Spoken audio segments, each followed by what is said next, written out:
Once upon a time, in a quiet part of Enugu, there lived a woman named Chinanai.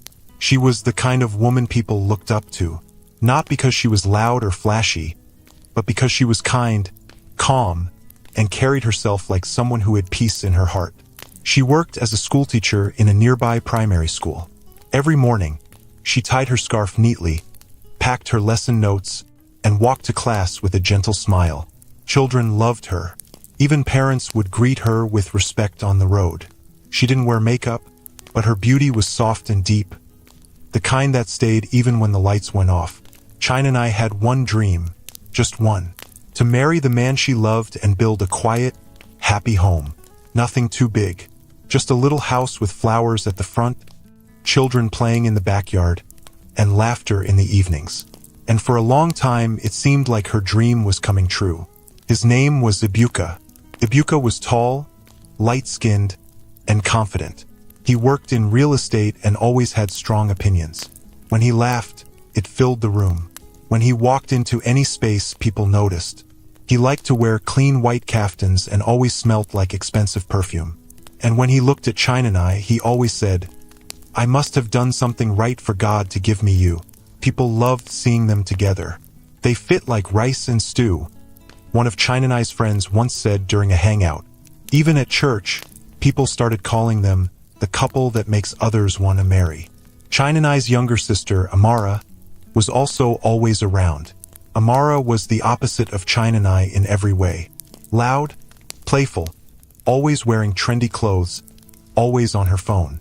But she and Chinanai were close, like twins born 2 years apart. "Your man fine, oh," Amara would joke. "If you don't marry him fast, I might steal him." And Chinanai would laugh, not knowing how close to the truth that joke was. Everything changed the day Ibuka proposed. It happened at a restaurant, a very fancy one, with white candles on the table and violin music playing in the background. Chinanai had never eaten in such a place before. She was nervous, barely touching her food, but Ibuka kept smiling. Then, in front of everyone, he knelt down, brought out a small silver box, opened it slowly and asked, "Will you marry me, Chinanai?" Chinanai covered her mouth, too shocked to speak. Tears filled her eyes, and she nodded. The whole restaurant clapped. Amara, who was secretly filming the moment, screamed and hugged her. It was all over Instagram the next day. Friends called. Neighbors shouted with joy. Her phone kept ringing for hours. That night, after the noise died down, Chinanai sat alone in her room, staring at the ring.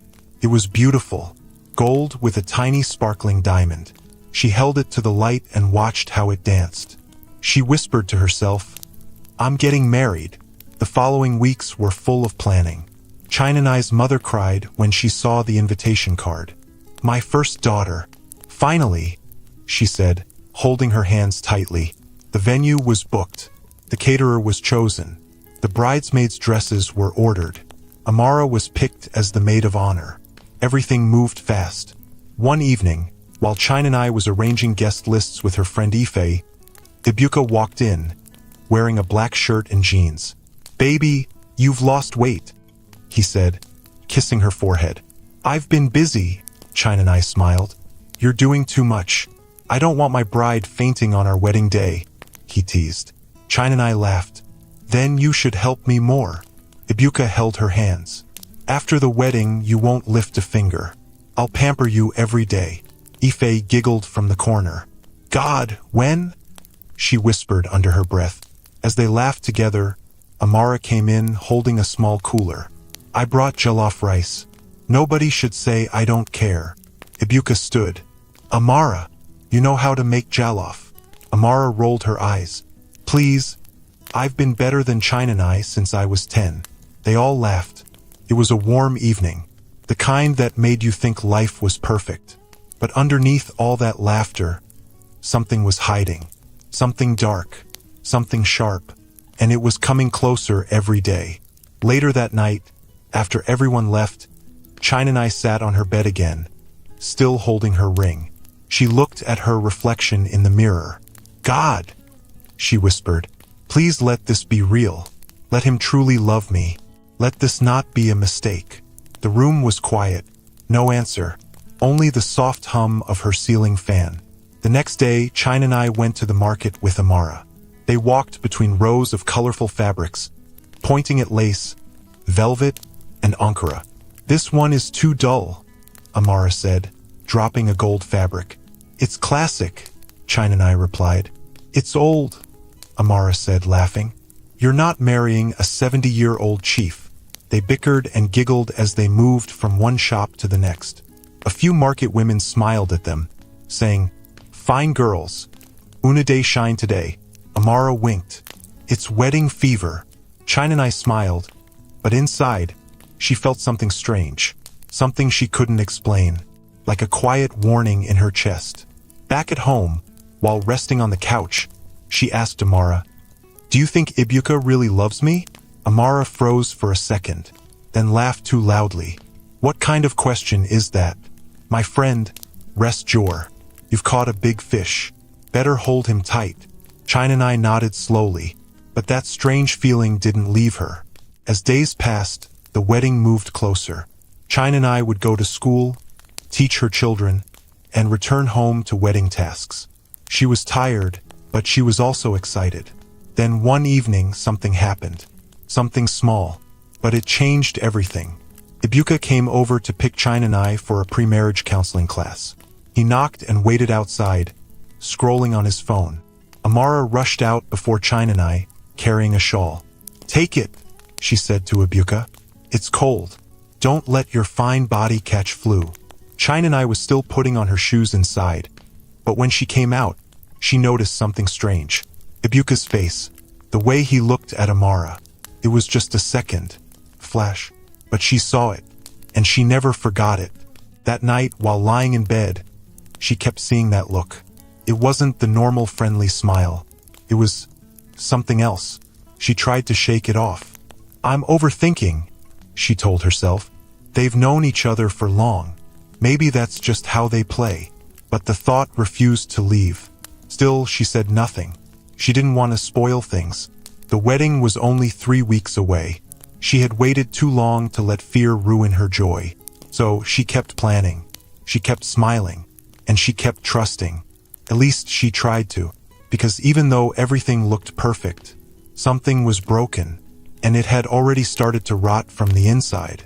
The sun rose gently over Enugu, casting a warm light through the curtain in China and I's room. She opened her eyes slowly and stared at the ceiling. The strange feeling from the day before was still sitting inside her chest. She turned her head and looked at the calendar on her wall. 14 days to the wedding. Everything was set. The dresses, the venue, the cake. Guests had already started arriving from other states. Her mother had even called her 3 times last night, reminding her to rest and take her vitamins.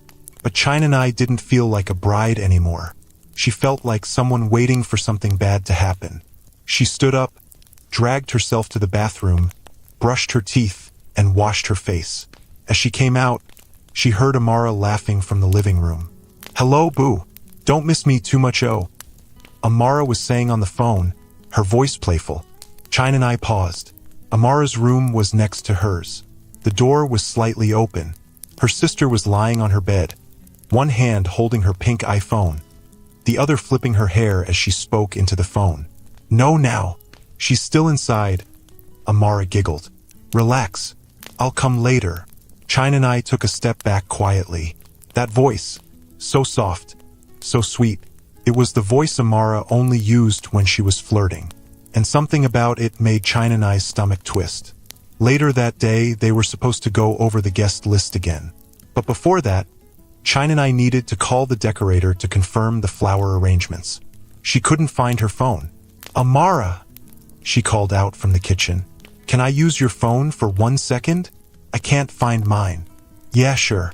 It's on my bed," Amara replied from the backyard where she was hanging clothes. China and I walked into Amara's room.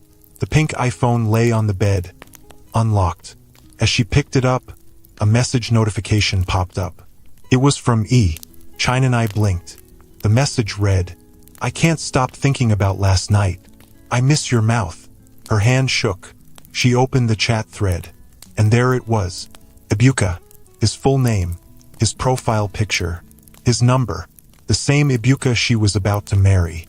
China dropped the phone as if it burned her hand. She sat on the edge of the bed, heart beating so fast she felt dizzy. She picked the phone again, this time going deeper. The messages stretched back weeks.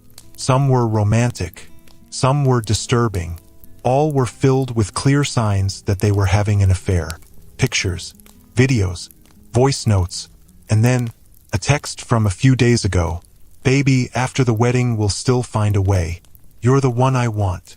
Tears rolled down her cheeks before she could stop them. Her body started shaking. Her lips moved, but no words came out. How? Why? With Amara? Her sister? She quickly forwarded the messages and screenshots to her own phone. Then, without thinking, she dropped the phone back where she found it and left the room. Amara walked in minutes later, singing as she entered.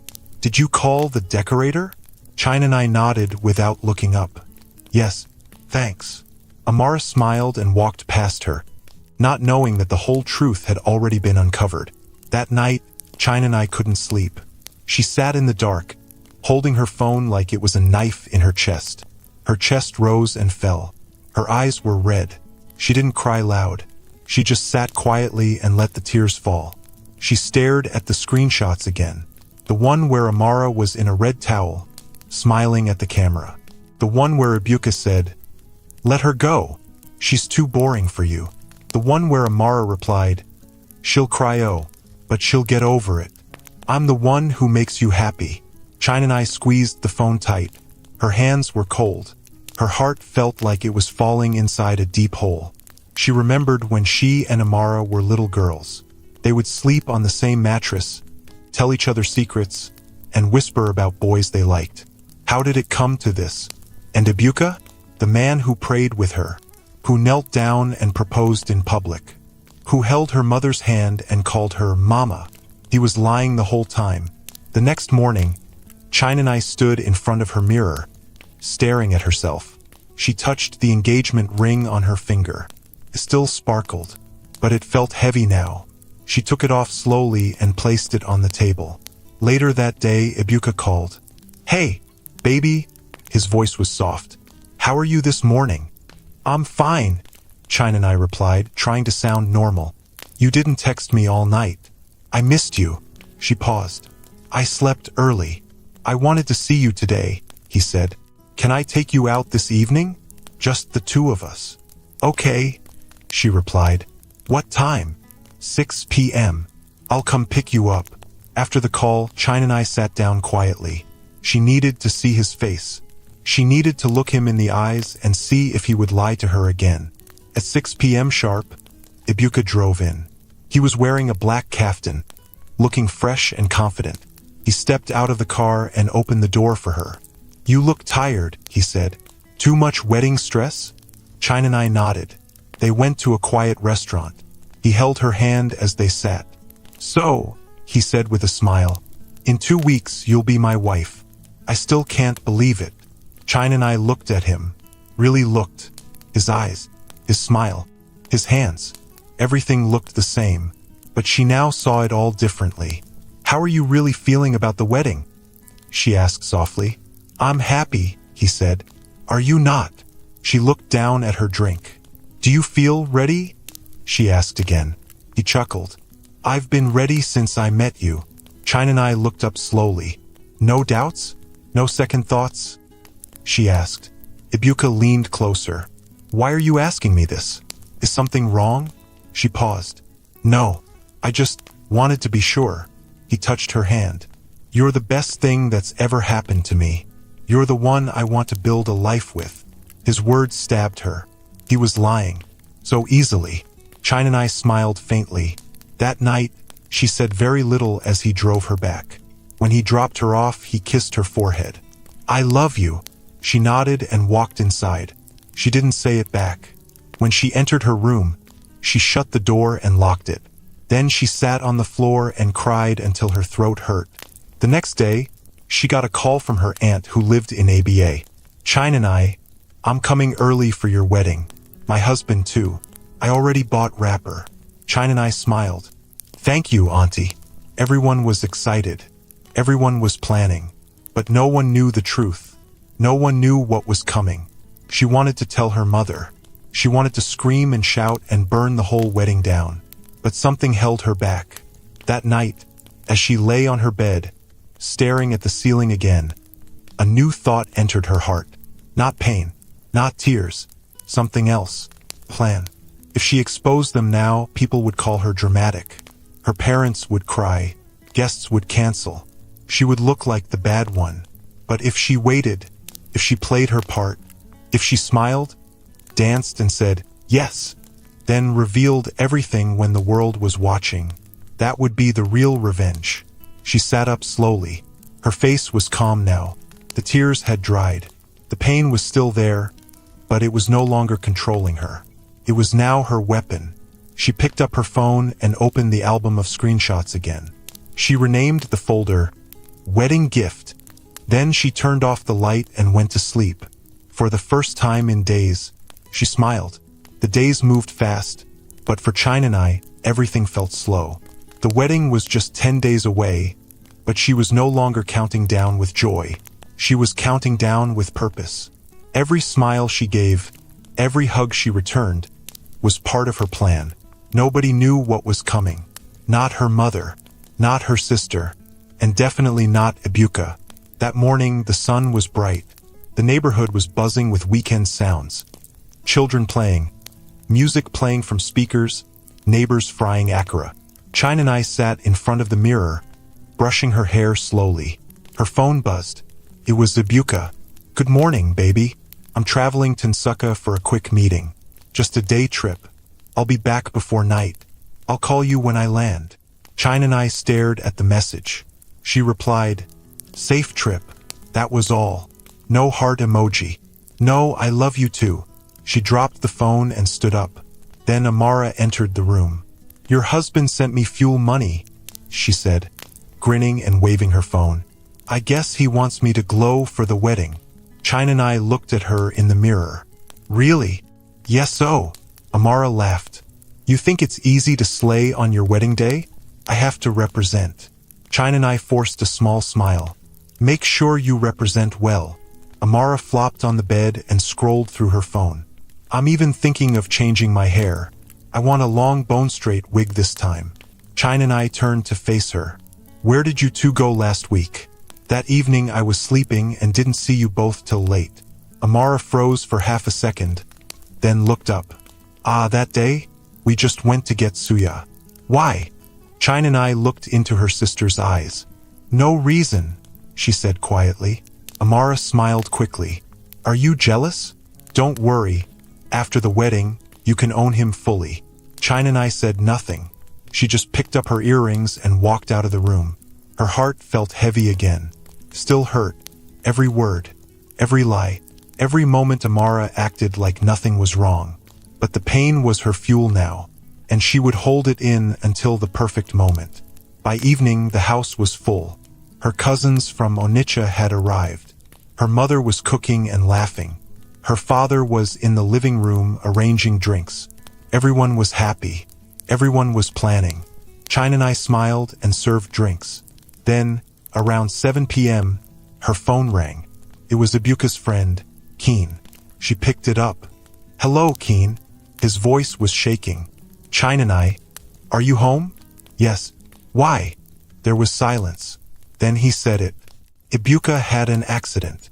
China and I stood up slowly. What did you say? Keen's voice broke. On his way back from Nsuka, trailer lost control, hit his car.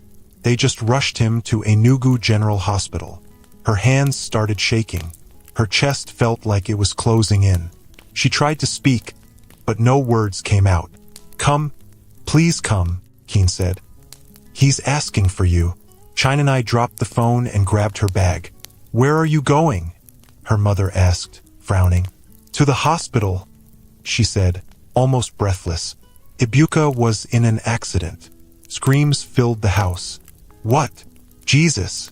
God forbid! Is he alive? But China and I didn't wait to answer. She ran outside, got a kiki, and headed straight to the hospital. When she arrived, the air was cold. Too cold. Doctors were running back and forth. Nurses were whispering. She found Keen standing near the emergency room. His shirt was stained with blood. Chinanai's legs almost gave out. "Keen," she said, holding his arm. "Where is he?" Keen couldn't look her in the eye. "He's alive," he whispered. "But they said he might never walk again." Chinanai's heart stopped. She walked slowly to the door and looked inside. Ibuka was on the hospital bed. His face was swollen. His arm was in a cast. His leg was wrapped in bandages. Machines beeped around him. He looked so small, so helpless. When he saw her, his eyes filled with tears. "Chi Nanai," he whispered. She walked to his side. She didn't cry. She didn't scream. She held his hand and said, "I'm here." He squeezed her hand weakly. "I'm sorry," he said. "I'm so sorry." She looked at him. "Don't talk. Rest." But in her heart, her mind was screaming. Sorry for what? The accident? Or the cheating? Doctors came in, asking her to wait outside. She stepped back, left the room, and sat in the hallway. Her hands were still shaking. She didn't know what to feel. Yes, he betrayed her. Yes, he broke her heart. But now he was broken too. A nurse walked by. "Are you the fiancé?" Chinanai nodded slowly. "He's lucky to be alive," the nurse said. "It was bad. The fact that he survived is a miracle." Chinanai closed her eyes. Was it? She stayed at the hospital till midnight. Amara came later, crying like a widow. "My baby!" she shouted. "Jesus! Why him?" She ran into the room. Chinanai watched her closely, but this time she wasn't angry. She wasn't jealous. She was just tired. Very, very tired. The next morning, Ibuka's mother arrived. She hugged Chinanai and cried, "My daughter! Thank you for being here. Thank you." Chinanai nodded. "He needs all of us now." That evening, the doctor called a meeting. They explained that the spinal injury was serious. "He won't walk again," the doctor said. "We've done our best." The words hit the room like a bomb. Ibuka broke down in tears. His mother screamed. Chinanai stood there, frozen. The man she was supposed to marry would now live in a wheelchair. For a moment, she didn't know what to do.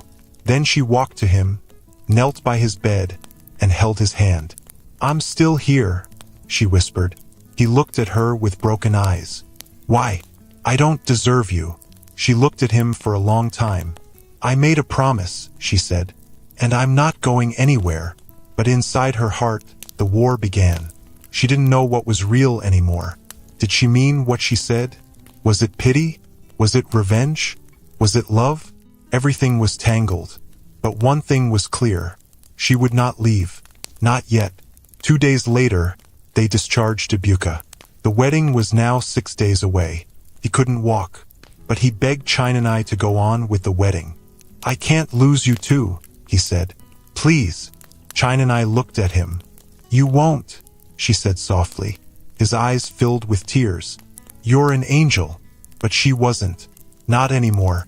She was a woman who had been lied to, used, and betrayed. And she was about to show the world who Ibuka really was. Amara kept coming around. She would touch his head, rub his shoulders, and speak softly. "You need to eat more. You're losing weight," she told him one day, placing soup on the table. Chinanai watched them closely. Amara acted like she had no guilt. Ibuka acted like nothing ever happened. They both smiled, joked, and planned for the wedding like it was normal. But they didn't know. Chinanai had everything. The pictures, the messages, the proof. She had it all. And she had a plan. She would go through with the wedding. She would walk into that hall in her white gown. She would stand beside him. She would hold his hand. And when the time was right, she would destroy them both. Not with anger, not with noise, but with truth. The kind that could not be hidden. The kind that would echo forever. The sound of wedding drums filled the compound. Decorators tied pink and gold ribbons to chairs. Canopies stood tall across the yard. 2 cows had been slaughtered behind the house. Chinanai's mother was busy organizing coolers, while neighbors helped carry in bags of rice and cartons of drinks. The house was full, so full. But China had never felt more alone. It was 3 days to the wedding. She stood by the window of her room, looking out at the noisy compound. Children ran around laughing. Women danced with cooking spoons in hand. Aunties shouted over each other. Someone was already testing the microphone. It was the celebration everyone had prayed for. The bride who stayed with her crippled fiancé. The woman who didn't run away when life got hard. People called her gold. Angel in human form. Real wife material. Even the church posted her photo on their Facebook page with the caption, "When love stands strong." China-Nai's face was everywhere. Smiling, quiet, peaceful. But inside something else lived. Not peace, not love. Something sharper, something stronger. She didn't talk much. She just kept helping. She carried food. She served guests. She laughed when others laughed. She knelt when elders gave prayers. But each smile she gave was carefully controlled. Each word she said was measured. Even when Amara walked into the room with her new wig, twirling like a beauty queen, China only nodded. "You like it?" Amara asked, flipping the long straight hair. "It's nice," China replied. Amara smiled. "Ibuka said it looks good on me." China paused for 1 second. "He said that?" she asked softly. "Yes," Amara laughed. "Even from his wheelchair he still has sharp eyes." China said nothing. She picked up her gown from the bed and began folding it gently. Amara flopped onto the chair beside her.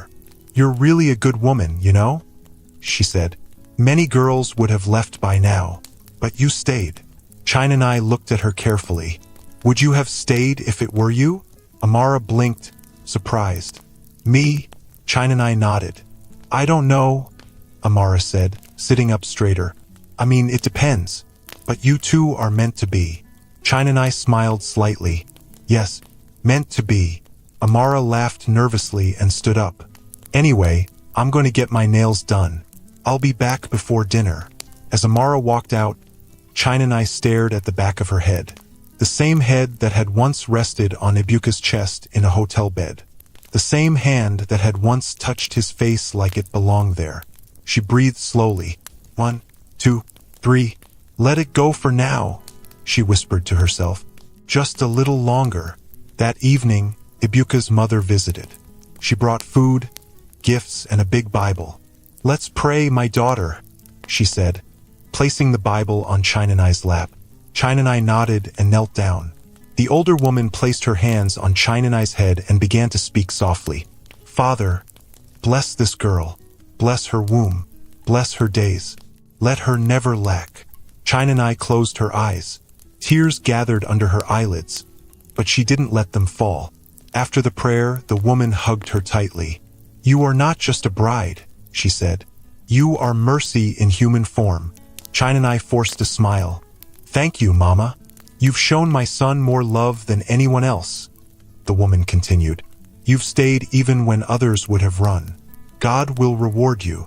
China-Nai nodded. "Yes, he will." Later that night, China-Nai visited Ibuka in his room. He was lying on the bed, his wheelchair beside him. His legs were bandaged, and he had a pillow under his back. His smile lit up when he saw her. "My wife," he said softly. "Come." She walked in slowly and sat on the edge of the bed. He took her hand. "You don't know how much I thank God for you every day," he said. "I thought I'd lose everything after the accident. But I didn't lose you." She looked into his eyes. "Why did you think you'd lose me?" she asked. He blinked. "Because I was broken." She said nothing. He looked down. "I know I don't deserve you," he whispered, "but I'll spend my life making it up to you. Please don't ever leave me." She touched his cheek gently. "I'm not going anywhere," she said. He kissed her hand. "I promise," he said. "No more mistakes. I've made many, but I'll be better now." She nodded. "You should rest." He leaned back, still holding her hand. "I don't know how I got so lucky," he said. And still, he never confessed. He never told the truth. He never once said Amara's name. China stood and left the room quietly. When she entered her room, she locked the door behind her. She pulled out her phone, opened the folder. The pictures were still there. The texts, the videos. She watched one of them again. Ibuka laughing, Amara touching his chest, both of them lying side by side. And just above the video a message that read, "It's just for now. I'll still choose you, Amara." China-Nai's fingers gripped the phone tightly. She stared at the screen until the battery died. 2 days to the wedding. The final fittings were done. Her gown hung behind the door, clean and white. The bridesmaids had all arrived. The compound was louder now. More cooking, more music, more visitors. But inside, China-Nai felt quiet, cold, still. Her mother walked into her room and touched her shoulder. "My daughter," she said, "you're about to enter your husband's house. Forget all the things of the past." China-Nai looked at her. "What if the past isn't really past?" she asked. Her mother paused. "What do you mean?" she asked gently. China-Nai smiled faintly. "Nothing."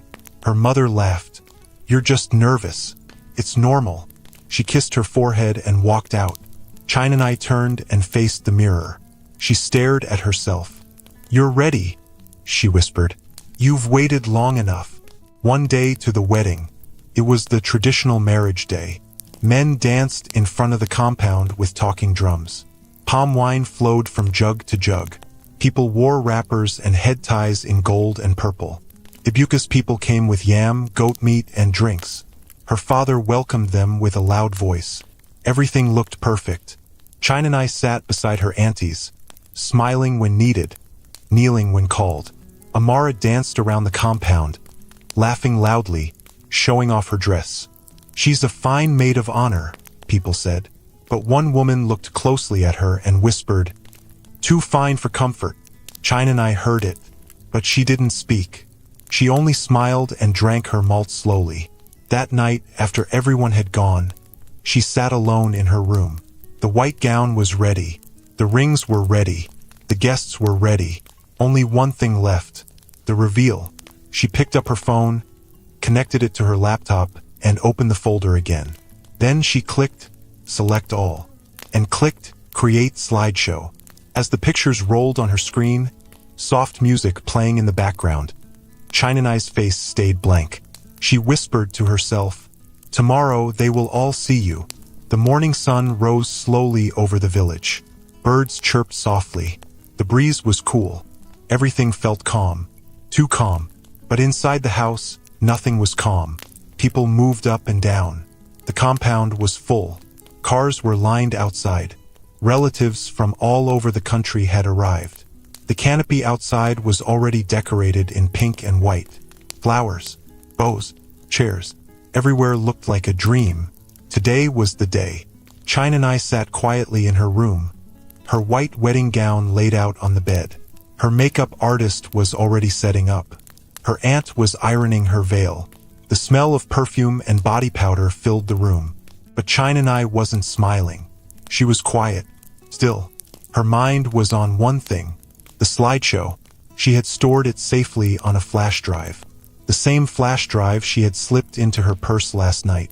It was now hidden inside a secret pocket of her dress. Everything was ready. The only thing left was time. Her mother entered the room with tears in her eyes. "My daughter," she whispered, "you look like an angel." China-Nai turned to face her. "Thank you, Mama. I prayed last night," her mother continued. "I told God to bless your home, to give you peace, and to keep you and Ibuka strong. You're a blessing to this family." China-Nai nodded slowly. "I'll never forget everything you've done." Her mother smiled, not knowing the meaning behind those words. Then the music outside changed. The band had arrived. Someone shouted, "Time to dress the bride." Her bridesmaids rushed in, laughing and dancing. Amara came in last, wearing a tight pink dress with shining beads. Her hair was laid flat and perfect. She walked straight to China-Nai, picked up the white gown and said, "Let's make you the most beautiful bride this village has ever seen." China-Nai looked at her sister, looked at her deep. Amara didn't blink. She smiled. You ready? China stood slowly. Yes, she said. I'm ready. 30 minutes later, the crowd at the church had grown. Guests filled the hall. Photographers were snapping nonstop. Ibuka sat at the front, dressed in a white suit, sitting in his custom wheelchair. His legs were covered with gold cloth. His face was calm, but his hands kept shaking slightly. His best man stood beside him, whispering words of comfort. She's coming, the man said. You're blessed, my brother. Just relax. Ibuka nodded, eyes fixed on the door. The choir began singing softly. Then, the doors opened. Everyone turned. Gasps filled the room. China stood at the entrance, glowing in her white gown, veil covering her face, bouquet in her hand. Her steps were slow, elegant, like a queen. She walked past each row as guests smiled, clapped, and whispered blessings. She's too beautiful. God bless this couple. She's an example to every woman. But they didn't know. They didn't see the storm behind her smile. She got to the altar and stood beside Ibuka. He looked up at her. His eyes were red. Thank you, he whispered. China didn't answer. She just held his hand gently. The priest stepped forward. We are gathered here today, he began, to witness a love that has overcome pain, trials, and deep challenges. Many left, but this woman stayed. That is love. The crowd clapped. China stayed still. The priest continued.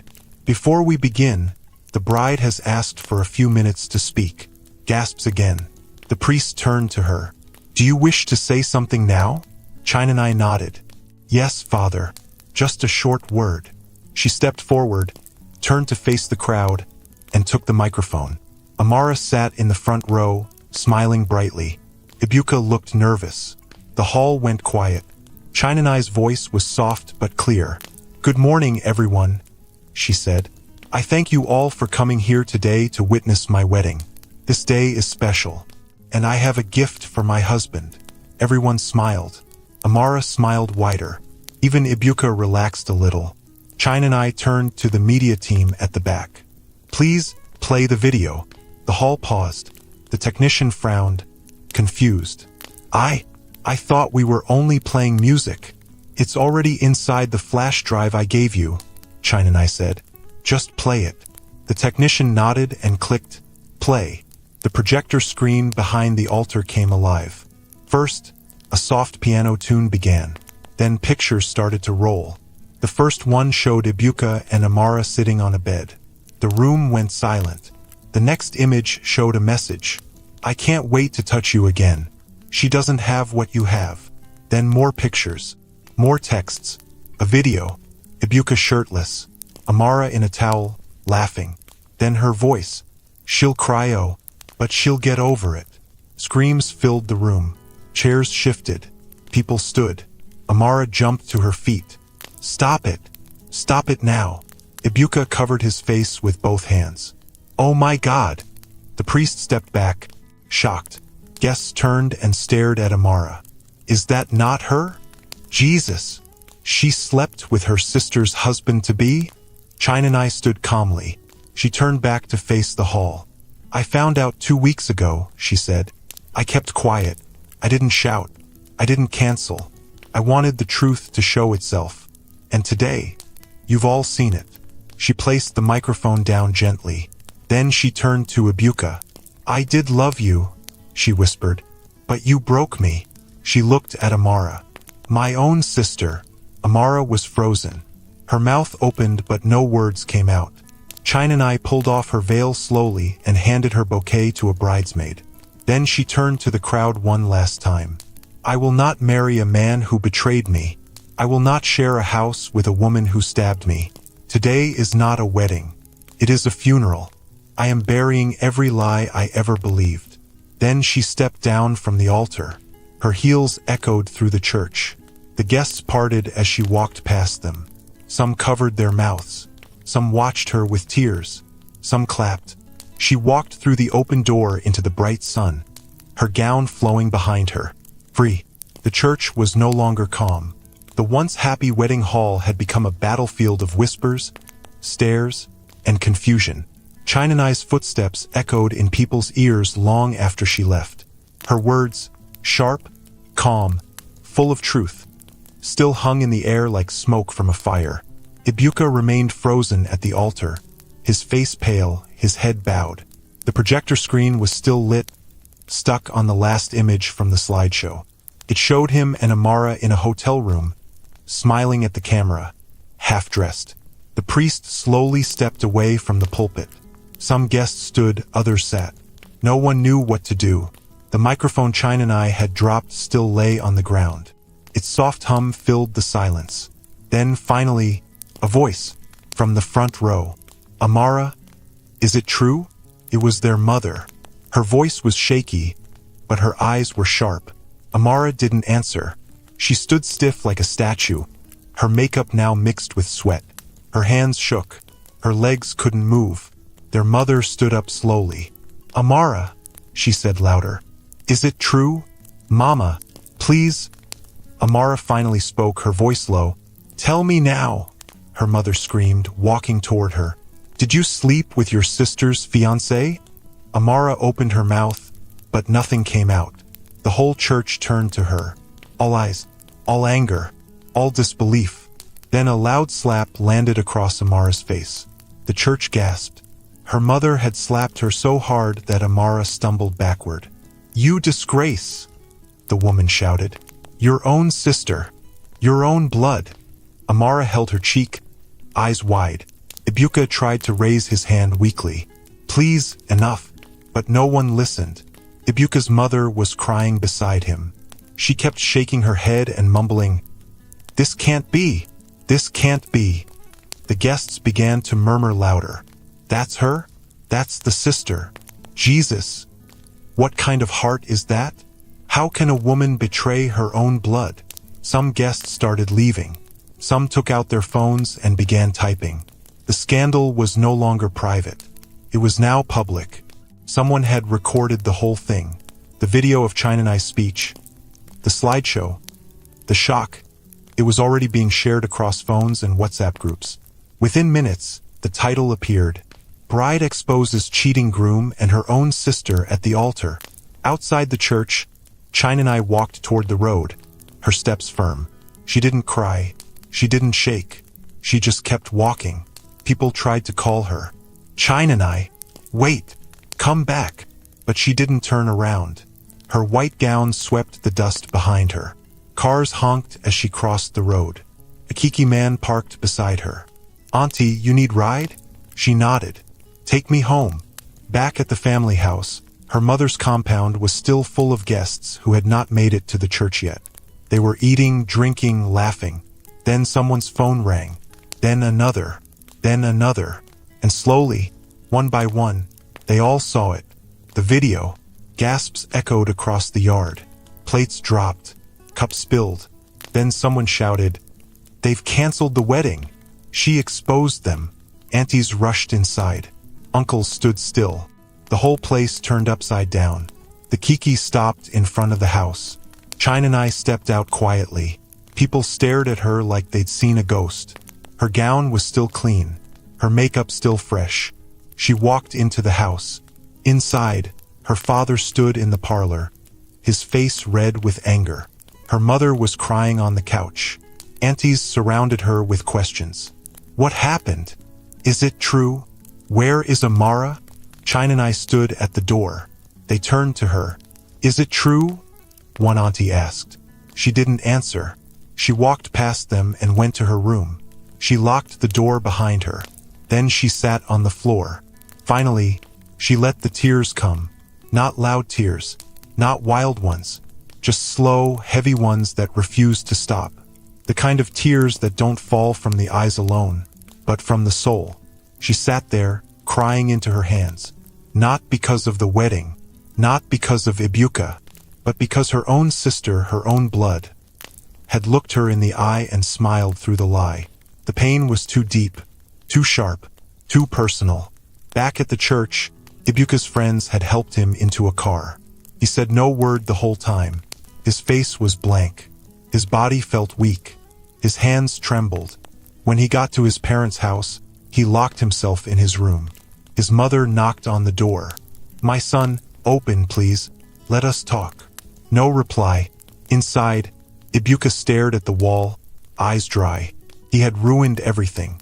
His future, his name, his chance. His shame was too big to carry.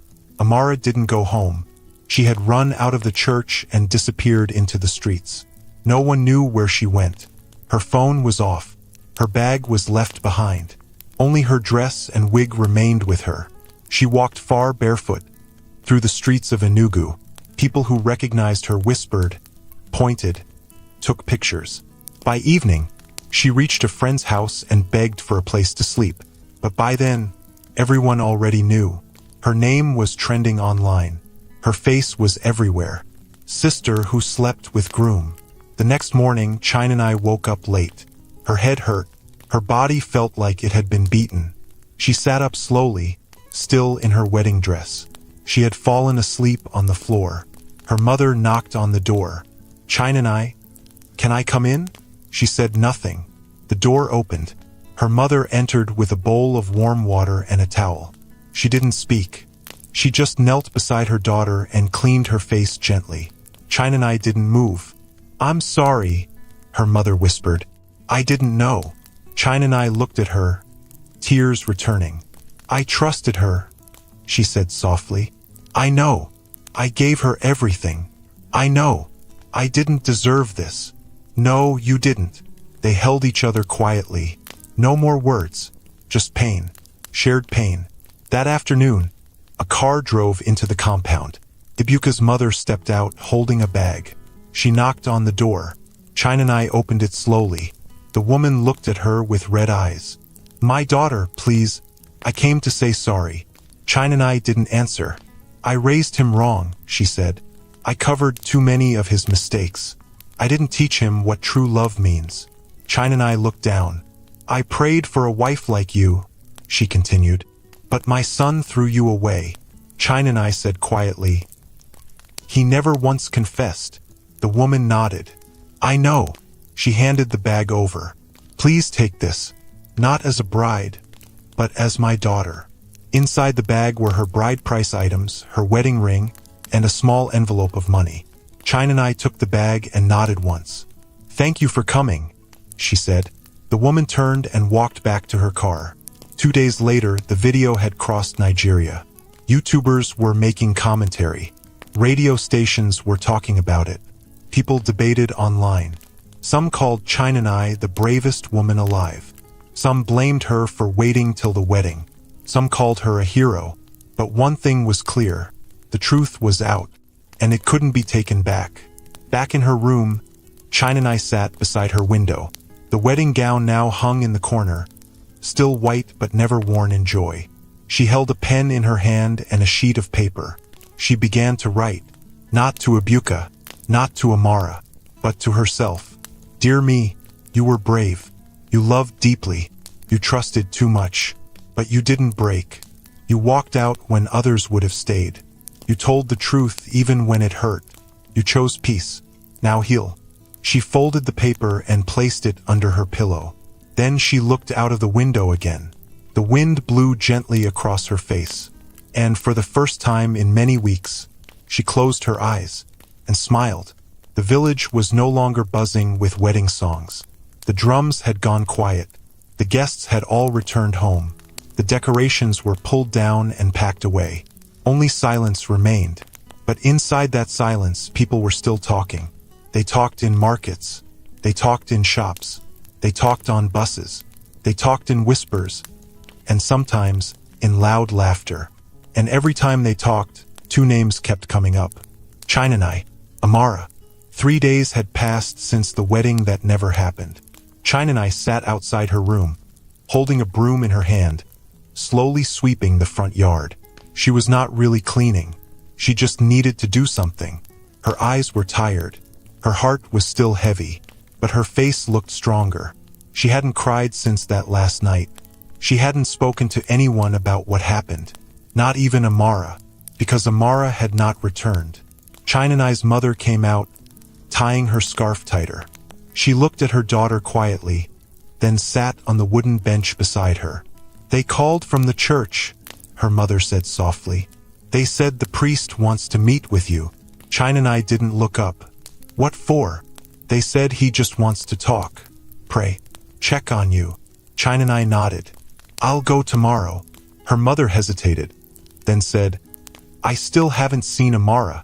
China paused her sweeping. Her mother continued, Nobody knows where she is. I've called all her friends. China stood straight. She's hiding. That's what people do when they're guilty. Her mother sighed. She's still your sister. China looked at her. No, she was my sister. She made her choice.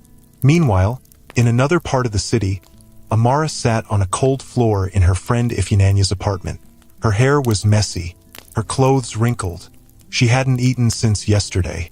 She just stared at her phone screen, watching the same video over and over. The video of China standing at the altar, calm, sharp, unshaken. Then the pictures. Then the silence that followed. Then the crowd turning on her. She covered her face with both hands. Ifyinanya entered the room with a plate of rice. Please eat something, she begged. Amara shook her head. I can't. You've been like this for days. I can't face anyone, Amara whispered. They hate me. Ifyinanya sat beside her. You made a mistake, but hiding won't fix it. Amara looked at her. It wasn't a mistake. It was wickedness. I don't even know why I did it. I just kept doing it. Ifyinanya didn't speak. Amara dropped the phone beside her. They'll never forgive me, she said. Back at Ibuka's house, the air was still tense. His mother walked around the house with a Bible, praying aloud every morning. Father, have mercy. Let shame not kill my son. Ibuka hadn't left his room. He barely ate. He refused to speak to visitors. When his father tried to talk to him, he said only 3 words. I ruined everything. His business partners had already called to ask about the video. One of them canceled a deal. Another said, clean your name before we work again. His image was damaged. His pride was broken. And worst of all, he had lost the one woman who truly loved him. One evening, Ibuka's mother knocked softly on his door. My son, please come out, she said. No answer. Just sit outside for a while. Feel fresh air. Silence. Then, slowly, the door creaked open. Ibuka rolled himself out in the wheelchair, his face tired, his eyes swollen. He stopped beside her. She placed a stool beside him and sat. They looked at the sky in silence. Have you prayed? She asked. He shook his head. Try. Even if it's just one word. He looked away. What's the point? She reached into her wrapper and brought out a small photo. It was a picture of China, smiling in a blue dress, taken during one of their visits. I still believe you can say sorry.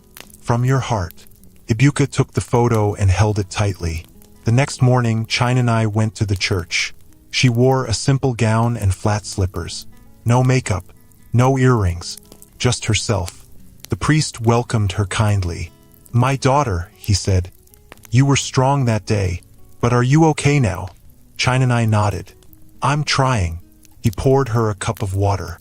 They sat quietly for a while. Then he said, Many people are talking. Some say you were too bold. Some say you should have forgiven. China looked at him. If I married him, I would have been marrying pain. He nodded. She continued, I wanted to scream when I found out, but I stayed calm. I wanted the truth to speak for itself. It did, the priest said. China breathed out. I just want peace now. You will find it, he said. But forgive. Even if you don't go back. Forgive for your own heart. She looked down at her hands. I don't know if I can. Start slowly, he said. Even a small prayer counts. That same afternoon, Ibuka's driver arrived at China-Nai's gate with a small brown envelope. He knocked on the door. Her mother opened. Good afternoon, Ma, he greeted. I came to give her this. She collected the envelope and walked to China-Nai's room. It's from Ibuka, she said. China-Nai looked at the envelope but didn't open it right away. She stared at it for a long time. Finally, she tore it open. Inside was a handwritten letter. China-Nai, I have no right to ask for your time, but I must speak. What I did was unforgivable. I betrayed your trust. I destroyed what we had. The accident taught me that life can change in 1 second. But the wedding day showed me that truth always wins. I watched you walk away, and I knew I would never deserve you again. I am not asking for your love. I only ask for your forgiveness. If you never speak to me again, I will understand. But if you ever decide to look back, I will be here, waiting. Ibuka. China folded the letter slowly and placed it in her drawer. That evening, she took a walk to her childhood playground. She sat on a swing alone. Children were playing around her, but her mind was far away. Then she heard a voice. China. She turned. It was her father. He walked slowly toward her and sat on the next swing. They didn't speak for a while. Then he said, "When you were 5, I brought you here every Saturday. You used to laugh so loudly." China smiled a little. "I never thought I'd see the day you'd be this broken," he said. "I'll heal," she said quietly. He looked at her. "I'm proud of you," he said. "You showed the world that silence is not weakness, that truth needs no noise." China looked at him with teary eyes. "Thank you, Papa." He reached for her hand and held it gently. "You'll love again. I know you will." Meanwhile, Amara finally left her friend's house. She called home. Her mother answered. "Mama." Silence. "I'm sorry," Amara said. Her mother's voice was cold. "What do you want?" "I want to come home." "Do you know what you've done?" "Yes." "Do you think it's that easy?" "No." "Then come. But don't expect hugs." Amara came home late that night. She didn't enter the house. She slept outside on a bench. No one told her to move. The next morning, she entered the kitchen and began washing plates quietly. Her mother passed her without speaking. Her father didn't look her way. China remained in her room, but something had shifted. Amara was no longer smiling, no longer proud. She was learning what pain felt like. That night, China wrote another letter. But this time it wasn't for Ibuka. It wasn't for Amara. It was for herself. "Dear me, you walked into fire and came out alive. You told the truth when you could have hidden. You chose peace over pain. You did not lose. You found your voice, and that voice will carry you to better days." The rainy season came early that year. Thunder rolled across the sky as water fell from the clouds. Trees danced in the wind. The air was cold and smelled like wet earth. China sat by the window watching the rain. A cup of warm tea rested in her hands. Her face looked calm now. Not happy, not sad, just peaceful. It had been 2 weeks since the ruined wedding. 2 long, quiet weeks. Her life had changed, but her soul had survived. In those 2 weeks, Amara had become a shadow in the house. She no longer wore makeup. She no longer posted on Instagram. She no longer raised her voice. She woke up early, cleaned, cooked, swept, ate last. But China hadn't spoken to her. Not once. Amara kept her distance. She never entered China's room. She never sat where China sat. She never looked her in the eyes.